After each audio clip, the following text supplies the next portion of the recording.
In our previous lecture, I have taught you that how to balance the chemical equations. Now we are proceeding with our next topic, that is types of chemical reaction. So there are four types of chemical reaction. First one is combination reaction. Second one is decomposition reaction. Third one is displacement reaction. And fourth one is double displacement reaction. So today we are going to proceed with the combination reaction first. So what are the combination reaction? As it is clear from the name that combination, it means those reaction in which elements or compounds are combined together, they form a single product. Such reactions are called combination reaction. What are the combination reaction? Those reactions in which two or more than two reactants combined together, they form a single product. Such reactions are called combination reaction. Now we have to take some examples for the combination reaction. So first example for that is when magnesium ribbon is burnt in air, then it forms magnesium oxide. This is one of the example of combination reaction. That example we have already discussed in the balancing of chemical equation. So how to balance this equation, that you know very well. I am directly writing here the balanced chemical equation. So whenever magnesium ribbon is burnt in air, it forms magnesium oxide. There are two elements, they are combined together and they form a single product. Clear? And along with the formation of this magnesium oxide, there is the production of heat also in this reaction. A large amount of heat is also formed in this reaction. Now the second example we can take that also in previous lecture I have taught you that whenever we are adding water to quicklime, this is the formula of quicklime. Whenever we are adding water to the quicklime, then it forms slaked lime, that is CaOH whole twice. This is the formula of slaked lime. This reaction is already balanced.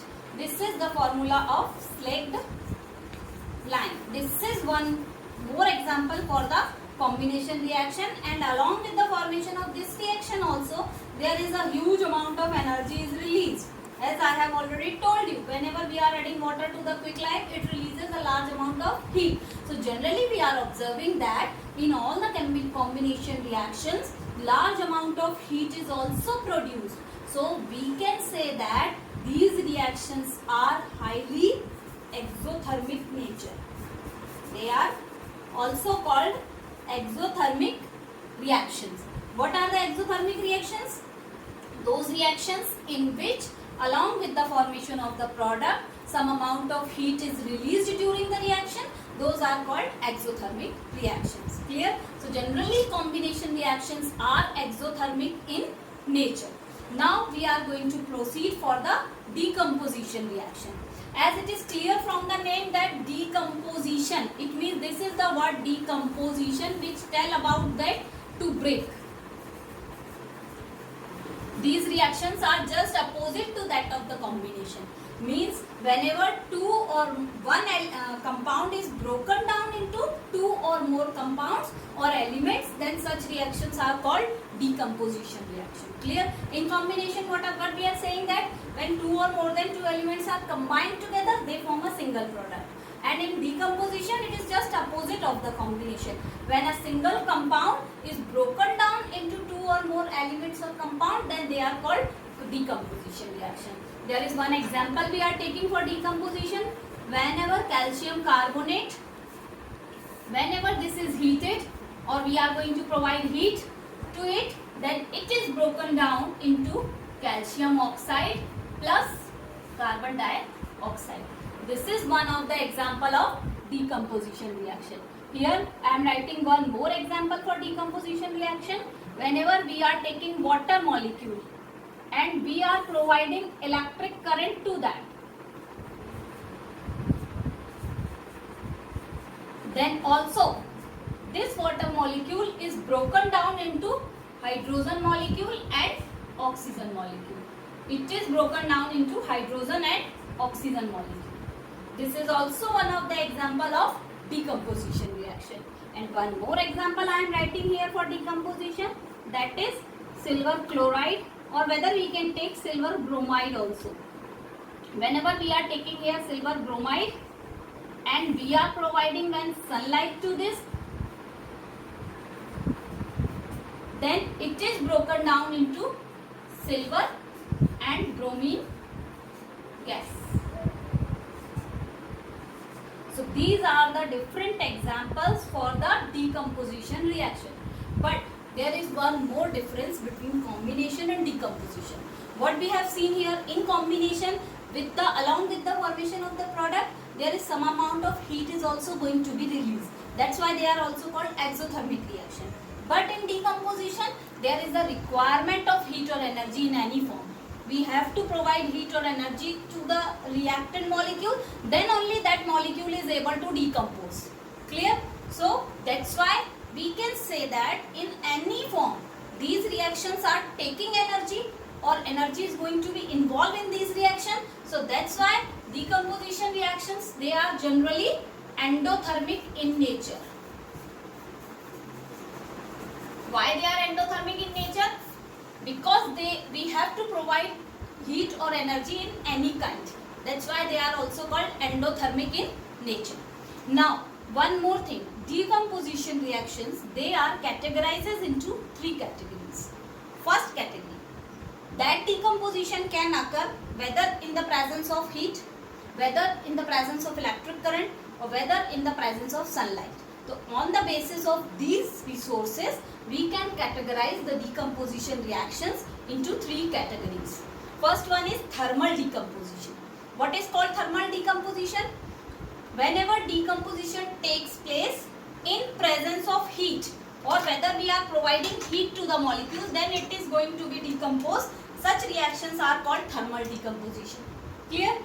The second example is electrolytic decomposition. Whenever a compound is decomposes on passing electric current, then such reactions are called electrolytic decomposition reactions. And whenever any compound is decomposes, if we are providing sunlight to it, then such type of decomposition is called photolytic decomposition. So on the basis of these resources, we can categorize the decomposition reactions into three categories. Here I have written the three examples on the basis of that. That first example, it belongs to the thermal decomposition reaction because we are providing heat in that. Second example belongs to the electrolytic decomposition because we are providing here electric current. And third example belongs to the photolytic decomposition because we are providing here sunlight. That's why I have written here three different examples for three different categories. So this is all about the decomposition reaction. One more thing I have written here above this bracket, above this arrow. Whenever we are putting here arrow, if heat is going to be provided, sometimes in place of heat we are making here this delta sign. This sign belongs that heat is going to be provided to the reaction. So this sign belongs to heat. That's why this reaction comes under the thermal decomposition. And for electric current, we can write above the arrow electric current. And whenever we are providing sunlight, so for that also I am putting here one sign, that is H nu. H nu is the energy of sunlight. So we can write in place of sunlight, we can put here this symbol H nu, which says that sunlight is going to be provided to the reactant molecule for the decomposition reaction. So here two reactions I have explained today, that is among the types of reaction. First one is combination, second one is decomposition reaction. Combination, when two or more elements combine together, they form a single product. Such reactions are called combination. When one molecule is broken down into two or more elements, then this is called decomposition. Generally combination reactions are exothermic in nature and generally decomposition reactions are endothermic in nature. I am saying the word generally, not compulsorily. Clear? Generally they are exothermic and generally they are endothermic, because sometimes you will see some exceptional example that a decomposition reaction, it might be possible they are going to produce heat there. So that can be the exceptional case. Like if we are talking about the respiration process, in respiration process there is also the formation of, because whenever glucose is going to react with oxygen, it forms carbon dioxide, water plus a large amount of heat is released. That is one of the example of decomposition. But there is heat is going to be released. So it might be possible. Or generally these are endothermic and generally these are exothermic in nature. Clear? Thank you. So there we can see that the amount of energy, that is Q4 minus Q3, it can be represented by the latent heat of vaporization.